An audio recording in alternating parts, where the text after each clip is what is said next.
Pacer fans, are you ready? Reggie Miller with a clutch trade. It's good! Tyrese Haliburton does it again! They did it again! My heart can't take this, I'm too old. Now it is a 48-minute game. They teach you that lesson more than anyone else in the league. 1, 2, 3, 5. Gilgeous-Alexander inside, banks it home. We've got a thunder avalanche here in game 2. Another gem, 34 points for Shai Gilgeous-Alexander.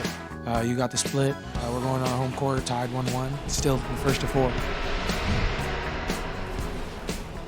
Welcome to NBA Today, presented by ESPN Bet Sportsbook. Well, yes, sirs. For the first time since 2000, the Pacers will host an NBA Finals game. We are here live in Indiana, getting you set for Game 3 that is just over 24 hours away. Hey, welcome to NBA Today. I'm joined here by two of the best in the business, Tim Legler, Chiney Ogwumike. It was a journey to get here from Oklahoma City. Wasn't the easiest. We got some delayed flights. We had some road tripping. Yes. But don't fear. We got here. We are ready to go. The Oklahoma City Thunder have touched down, and the Indiana Pacers are back here at home. And just a couple of minutes ago, I sat down with Tyrese Haliburton for an exclusive interview. Guys, he was glad to have spent the night in his own bed, and he is gearing up here for Game 3. Tyrese, this is the first NBA Finals that Indiana has hosted since 2000. You were like 3 months old. What does it mean to you to be on the team that brings the finals back to Indianapolis? Yeah, I'm really excited about it. I think, when I got traded here, the big thing for me was just, making the Pacers fun again and making us successful. That was important for me. I wanted to be the best version of myself and help this team get back to where they're accustomed to being, which is winning basketball. So I'm really excited to be a part of the group that brings this team to the finals, but I don't think I'm satisfied by any means just being here. The point is to get here and win. So, it's exciting. The energy in the city has been amazing. You see it through social media. You feel it everywhere you go. So it's a lot of fun. You said bring the joy back to basketball. That's why I love watching you play. You play with such joy, and I know you're a huge fan of WWE, but do you work to be a showman in this? Well, I think that's just who I am as a person. I enjoy life. Basketball is a lot of fun for me, and I get paid a lot of money to play a child's game, so I don't take that for granted ever. I try not to, and I really just want to enjoy what I do. And I think part of basketball is entertainment, so I try to be a showman, entertainer when I can be, but keeping the main thing at the same time. Let's go to Game 1. Richard Jefferson is on the broadcast. Do you know the moment? Yep. So you go up, you take the game-winning shot here. What would be the dagger? And he says, Tyrese Haliburton, there is no moment too big for Tyrese because he is the moment. And now you go to Basketball Reference, and literally your nickname is the moment. What do you think of that? No, it's cool. It's cool. I think, every time that you're able to experience such highs as a basketball player, the commentary changes, and there's always new nicknames, new stories, all these things come out. So that's a lot of fun. But I think through the course of Game 1, I really struggled to get to playing well, and I thought in the fourth quarter as a group we just kept our head down, kept playing, and ultimately the ball ended up in my hands to finish the game and just trying to make the right play. You got another one in you? Well, I hope not. I hope I hope it doesn't get to those if we can control it. But if the moment's there, I'm always ready. You talked about some of maybe those struggles, as you just said, in Game 1. We took an official count. You said the word paint, as in I need to get to the paint, 8 times in your Game 2, after your Game 2, your interview there. Can you just paint a picture for me, like almost like we're inside a video game, of you're trying to get downhill? What does it look like? What are you seeing? You see Alex Cruz over here. Oh, Shai's over there. Can you just visually take me there?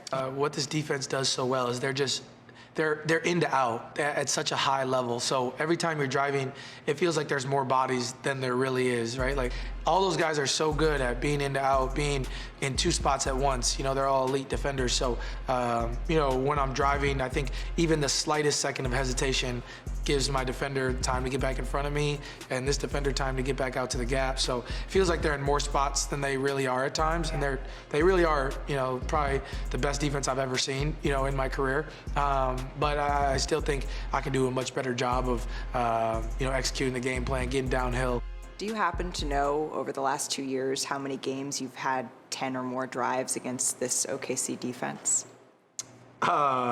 Well, by you asking that question, it's probably not very high. Maybe, okay, yeah, 0. Okay, I was gonna say 1. I mean, does that concern you? Does that worry you? Or you're like, no, we've watched the film and I'm ready for game 3? No, that doesn't concern me, honestly. I'm not too worried about what the past has really looked like. It just, for this series, I feel like there's a lot of opportunities for me to be better. And watching the film, I think it's encouraging at times because you can go back and watch regular season film from this year, regular season film from last year, but nothing is like the time that we're in right now, So when you get 2 games under your belt, I feel like it gives you a great sample size of things that you can execute better in. I can be much better in all aspects, but I really feel like I control a lot of what's going on right now, and I have a lot of confidence. Controlling kind of your own destiny. I appreciate, Tyrese, how transparent that you've been, particularly early on in the season, talking about how you had the Olympics and then you faced all of these criticisms, and for the first time in your career, this doubt creeped into your head and you maybe started to listen to that a little bit. What was the specific criticism that maybe got stuck in your craw, and how did you move past that? Yeah, I don't know if there was anything in specific. I mean, people are going to say what they're going to say at the end of the day, and I think there's a lot of commentary around me and our group as a whole, honestly, earlier in the year. And I think the big point was coming into the year, we had expectations to get back to the Eastern Conference Finals and have more playoff success. But everybody else's expectations were, oh, they're just going to repeat being the Hawks from a couple of years ago. They got lucky to get to the conference finals, and then they're not going to do very well. I mean, we were 2 weeks into the season, and people were saying, oh, they're not going to make the playoffs. Like, for me, being, feeling as if I'm the leader and, one of the guys at the forefront, I felt like I was letting our group down. For me, the biggest thing was just finding, where I could be better, how I could be better, and being honest, having honest conversations with people who, I really respect their opinions, because I think in the world right now, you get so many unwanted opinions, but you got to choose who you listen to. And so for me, the biggest thing was going and talking to, mental health professionals, my coaches, my friends and family, my teammates, just being honest, like, hey, this is how I'm feeling right now.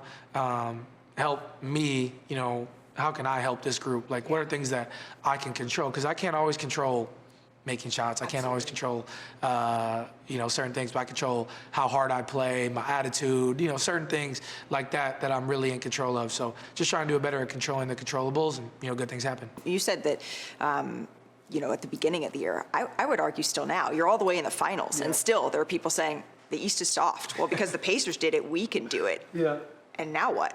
Yeah, I think when you're successful, people will always find a reason to discredit you. That's really how it goes. And the way that our sport is talked about sometimes, even by the people who are put in the most major positions to talk about it, is not always beneficial really for anybody, So I just think that's how things go sometimes. For us, it's about controlling what we can. Like, at the end of the day, it doesn't matter what people have to say about our road to get here, where we are right now, how we're playing. We're 3 games away from being NBA champions, and that's the biggest thing. And you're just trying to take it a day at a time, because I don't know, if we get all the way to Game 7, that's in what is today? The 6th, 7th? Today is the 10th. 10th, so 12. Damn, time's flying. But we're 12 days away from that. So time flying. We're just trying to enjoy where we are, be where our feet are, and control what we can, and we'll take the results. Wanna try to boast at what I look like. Think I'm gonna try to wear, I pull up long range. Jimmy with the heat, I'm on fire. It's NBA on the ESPN.